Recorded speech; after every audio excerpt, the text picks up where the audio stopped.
Hello friends, आज एक short video के माध्यम से हम वायुदाब की पेटियों के बारे में पढ़ेंगे, जिसे बोलते हैं प्रेशर बेल्ट। अब ये जो प्रेशर बेल्ट है ये टोटल होती है सेवन होती है। एक हमारे यहाँ बीच में और 3 ऊपर की साइड और 3 नीचे की साइड्स होती हैं। तो ये जो प्रेशर अब वायुदाब पेटी किसे कहते हैं? एक ऐसा क्षेत्र जहाँ पर एक समान वायुदाब होता है, वही जो हमारा क्या कहलाता है? वायुदाब पेटी कहलाता है। तो सबसे पहले हमारे यहाँ पर होती है इक्वेटर, जिसे 0 डिग्री इक्वेटर, जिसे विषुवत रेखा भी बोलते हैं।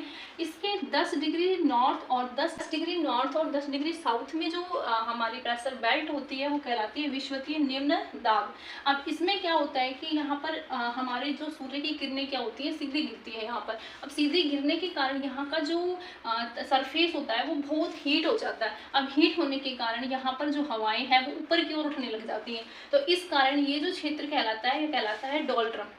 ये ज्योग्राफी में इसे डोलड्रम बोला जाता है, हिंदी में कहें तो शांत क्षेत्र।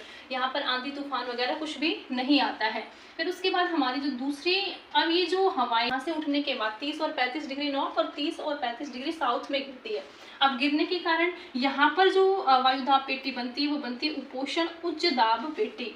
और यहाँ पर जो होता है वो उच्च होता है, यानी यहाँ पर हाई प्रेशर होता है और इसे ही बोलते हैं अश्व अक्षांश। अब इनको अश्व अक्षांश क्यों बोलते हैं? क्योंकि पहले के समय में ना समुद्र वगैरह में जहाज ले जाए जाते थे, तो उसमें जहाज में ना घोड़ों को भी ले जाया जाता था।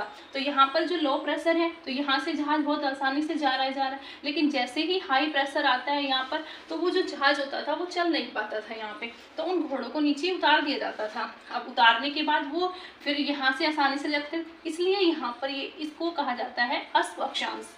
अब ये उपोषण उच्च दाब 30 डिग्री नॉर्थ, 30 से 35 डिग्री नॉर्थ और 30 से 35 डिग्री साउथ, इन दोनों क्षेत्र में बनता है। उसके बाद आता है हमारा उपध्रुवीय निम्न दाब, और यहाँ पर जो हवाओं का प्रेशर होता है वो लो होता है। अब लो होता है, लो क्यों होता है? यहाँ पे ये 60 से 65 डिग्री नॉर्थ और 60 से 65 डिग्री साउथ में होता है। तो इसका रीजन ये होता है कि अब यहाँ हवाएं क्या थी, ठंडी हो गई।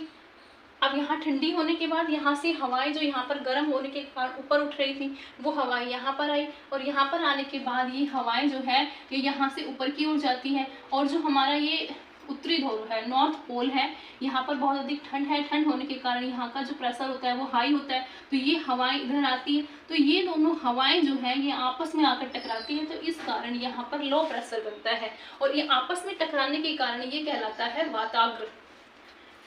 ऐसा ही इधर भी होता है कि ये हवाएं इधर से आ रही है और ये हवा इधर से आ रही है, और इधर दोनों आने के कारण ये आपस में टकरा जाती है। तो इसलिए यहाँ पर कौन सा प्रेशर बनता है? लो प्रेशर बनता है।